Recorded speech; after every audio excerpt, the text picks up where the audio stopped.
Ya, Anda masih di Selamat Pagi Cirebon pemirsa, dan di session ini saya sudah membuka Anda, pemirsa bisa bergabung. Silakan Anda bisa di 0231 482138. Pemirsa juga bisa untuk berpendapat via SMS atau ke nomor WhatsApp yang ada di layar kaca RCTV. Silakan, saya menunggu Anda di 0231 482138. Kembali saya ke Kang Toto ya, Kang Toto. Ini dalam ranah hukum ya, kasus begini di hukum kita, terutama potret hukum kita, ini adalah hal yang biasa menurut Anda sebagai praktisi hukum juga? Kalau menurut saya ini sering kali terjadi Sering ya. kali terjadi. Mungkin akibat dari dulu adanya mafia hukum ya Pak ya, yang agak sulit untuk diberantas lah, mungkin pelan-pelan. Memang susah sih, memang kita juga yang namanya kejahatan itu akan selalu ada dalam kehidupan. Ibarat Allah ketika menciptakan iblis, nah dia itu sebagai alat untuk menguji, alat menguji keimanan kita Pak, sampai sejauh mana. Jadi tetap ada susah diberantas itu Pak. Mungkin kita hanya bisa mengurangi lah, menekan lah. Tapi ini sebetulnya hal yang biasa ya, Anda sebagai praktisi hukum? Hal yang biasa kalau menurut saya. Karena sih, di situ mungkin ada kepentingan-kepentingan dan seterusnya ya, mungkin. kepentingan-kepentingan di antara oknum-oknum lah Pak, oknum tertentu. Baik. Kembali saya ke Ayah nih. Ayah, dengan putusan MA ya, ketika Anda melakukan PK ya, kemudian putusannya tanggal 17 Juni, beberapa hari yang lalu. Ini sudah diprediksi sebelumnya atau memang Ayah waktu itu optimis bahwa ini akan dikabulkan oleh Mahkamah Agung gitu misalnya? Ya, kami optimis. Kenapa? Karena kenapa kami gitu ya? kan hanya sebagai perantara atau penghubung. Kok di situ yang langsung tidak menangani perkaranya. Makanya kami mengajukan PK itu kan gitu. Alhamdulillah kan PK itu akhirnya dikabulkan kan oleh Mahkamah Agung. Karena kami berupaya maksimal berdoa dengan masyarakat semuanya, sehingga kami juga minta permohonan kepada DPR RI sebagai wakil rakyat, menghadapkan segala macam kepada teman-teman dari Indramayu juga. Ya alhamdulillah dikabulkan. Karena kalau kenapa kami optimis? Karena sebagai penghubung, tidak penikmat langsung dan tidak menangani perkaranya, kami yakin bahwa itu akan dikabul. Nah upaya ini alhamdulillah berkat semuanya doa ini kan gitu. Nah ini usaha udah kemana-mana ya, iya. ke DPR RI, kemana gitu. Nah memohon untuk keadilan gitu ya, intinya sih begitu. Dan dengan diterimanya PK ini ya, kemudian 5 tahun gitu dari 7 tahun ke 5 tahun, Ayah tadi sudah menyebut bahwa ini sudah ada sudah diprediksi dari sebelumnya betul. Dan ini berarti Ayah sudah menerima ini? Sudah. Iya, menerima gitu. Sudah. Ya, kami bersyukur sekali. Ini kan suatu pelajaran buat semuanya. Makanya kepada KPK juga terima kasih. Kalau nggak ada begini kan akhirnya kan orang tidak jerak. Siapapun tidak ada yang kebal hukum. Apalagi sekarang zamannya udah canggih. Sangat berhati-hati. HP dengan segala macam. Jadi orang ngumpet apapun permainan itu bisa ketemu.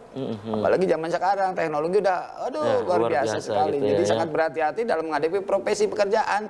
Jangan terima sembarang suap, baik masyarakat maupun penegak hukumnya. Itu ya. Karena masyarakat sekarang udah pada melek teknologinya gitu. Baik. Ya, setelah informasi ini 17 Juni ya. Kemudian apakah Pak Rohadi saat ini juga sudah mendengar gitu informasi ini? Sudah mendengar. Kemudian ngobrol langsung dengan Ayah gimana gitu? Ya kami menerima segala putusan apapun oleh Mahkamah Agung. Berterima kasih kepada KPK, pada Mahkamah Agung, pada teman-teman kita di DPR RI yang memberikan support, doa dan dukungan kepada khususnya masyarakat Indramayu dan wilayah 3 Cirebon. Dan inilah doa semuanya. Sudah maksimal. Putusan ini yang terbaik buat kita semuanya dan pembelajaran. Tapi ya tetap Pak Rohadi juga menerima gitu ya? Menerima. Ketika Ayah mungkin sebagai kuasa hukum memberikan informasi ini menerima. Oke ya, ada pemirsa yang bergabung dulu. Coba bergabung, saya sapa. Halo, Assalamualaikum. Halo, Assalamualaikum. Waalaikumsalam warahmatullahi wabarakatuh, Bung Afif Rifai. Ya, dengan Selamat pagi Cirebon. Bunda dengan Bunda Indra. Bunda Indra. Desa Pelayangan, Kecamatan Gebang, Kabupaten Ya, Cirebon. ini pasti dari TV nasional langsung ke RCTV. Ya, ini biasanya juga komentar-komentarnya. Ya, silakan Bunda. Silakan Bunda Indra. Assalamualaikum para narasumber. Waalaikumsalam warahmatullahi Ya. wabarakatuh. Silakan Bun.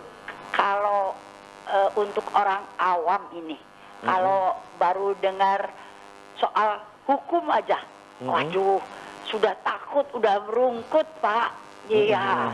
Nah, saya ingin bertanya ya mengenai kata-kata dari pengacara tingkat nasional, Bung Afif. Iya, ini Pak Yanto Irianto. Oke. Iya, yang mengatakan Mas Yanto. kalau Anda berhadapan dengan hukum, cari pengacara yang betul-betul lihai katanya.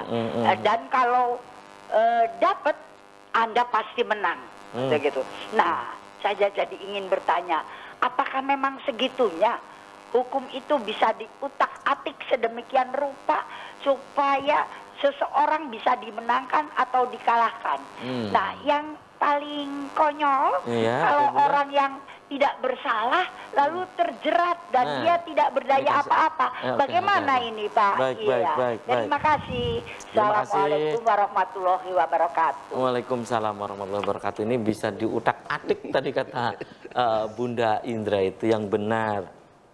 Bisa saja disalahkan pun sebaliknya. Ya, silakan Anda pemirsa di belakang Bunda Indra. Di segmen ini saya masih membuka Anda pemirsa, silakan Anda bisa bergabung kembali di 0231 482138. Ayah ada 2 SMS, ada 3 yang masuk SMS-nya saya baca, kemudian juga ada di WhatsApp di antara saja ya SMS yang masuk. Ini dari pemirsa di Kabupaten Cirebon, tepatnya di Pengampon, Kelangenan ya, Kabupaten Cirebon. Selamat pagi Cirebon untuk Pak Yanto dan juga Pak Toto ya. Ini pelajaran yang berharga persoalan ini. Saya kebetulan mengamati kasus ini dari awal ya, Pak Rohadi ini katanya ya. Nah, ini pelajaran berharga untuk kita semua. Tapi apapun ya, jadi penghubung ataupun ya jadi menghubungkan, jadi penghubung dan juga menghubungkan itu tidak dibenarkan dari sisi hukum. Tapi ini pelajaran untuk kita semua. Terima kasih dan sukses selalu untuk Pak Yanto Irianto katanya ya. Satu lagi nih yang saya baca dari pemirsa di Jatibarang Indramayu ya, dari Jatibarang Indramayu. Assalamualaikum, selamat pagi Cirebon, itu putra daerah Indramayu katanya ya. Ya, itu putra daerah Indramayu, Pak Rohadi ini yang sukses di Jakarta, tapi ini katanya kesleo ya karena persoalan yang tadi sudah disebutkan oleh narasumber, mungkin jadi penghubung itu ya. Nah, ini pertanyaan saya ke narasumber dan sekaligus sebagai kuasa hukum dari Pak Rohadi, katanya ya langkah apa yang nanti akan dilakukan oleh kuasa hukum? Maksudnya langkah berikutnya apa? Nerima atau gimana? Mungkin begitu ya. Siap. Itu ya. Kemudian ini satu WhatsApp yang masuk ini dari Indramayu kembali, tepatnya dari Trisi Indramayu ya. Assalamualaikum, selamat pagi Cirebon. Selamat untuk Pak Rohadi ya. Semoga hal ini tidak terulang kembali ya. Ini menjadi pelajaran untuk kami keluarga dan juga untuk masyarakat di Ciayo Mojokerto, khususnya di Indramayu, dari pemirsa di Trisi. Gitu ya. Itu beberapa yang WhatsApp dan juga SMS yang masuk ke Kang Toto dulu menanggapi beberapa SMS dan WhatsApp yang masuk, dan juga tadi Bunda Indra. Silakan. Terima kasih Kang Afif. Di sini saya ingin menjawab sedikit dari apa yang ditanyakan oleh Bunda Indra, bahwa katanya bisa diutak-atik itu ya. apakah hukum itu bisa diutak-atik? Kalau menurut saya itu tergantung dari kelihayan dari seorang lawyernya. Nah, gitu. Jadi terkadang kita terjerumus ke sebuah perkara kasus tertentu, kalau tidak dibarengi oleh keahlian seorang lawyer yang bagus, kemungkinan akan tawah terjerumus, Pak. Akan tawah jatuh. Jadi di sini kayak saya ambil contoh deh ya. Dalam perkara penanganan masalah korupsi. Nah, Pak Yanto Irianto ini saya pikir udah ahlinya Pak, karena kebetulan bukannya iklan ya, karena kebetulan pada saat dia ngambil disertasi juga tentang perkara kasus korupsi. Korupsi ya. Jadi memang saat ini sebentar lagi mau dokter. jadi dokter lah. Nah, kebetulan seperti itu. Jadi kalau emang dia udah nanganinya dengan baik, dengan benar, ya insya Allah akan berjalan dengan baik, Pak. Itu ya. Ya, Jadi tidak bisa dikompromi sebetulnya. Sebenarnya Tadi Bunda Indra kan sebenarnya menyebutkan bukan tidak sepertinya dikompromi. pesimis gitu. Jadi gini, Pak.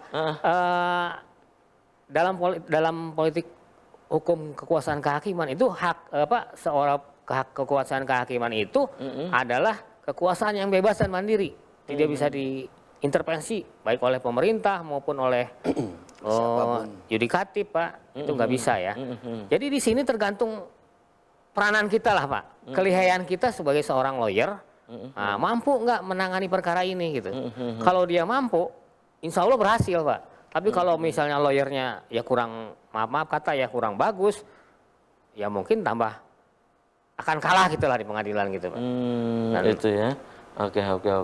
Dan tadi bener nggak yang salah bisa jadi benar, yang benar bisa jadi salah katanya karena berbagai kepentingan. Pendek kata begitu tadi apa yang disampaikan. Nah itu tergantung nanti dari proses pembuktiannya sendiri, Pak. Kadang-kadang kita terkadang ada orang yang mungkin melakukan sesuatu dengan tidak sengaja atau gimana. Baik. Kalau kita tidak didampingi oleh seorang pengacara yang bagus, yang handal, maka akan tambah terjerumus, dia akan tambah jatuh, Pak. Nah itu mungkin apa yang dimaksud pertanyaan dari Bunda Indra itu. Baik. Itu ya. Oke, tahan dulu.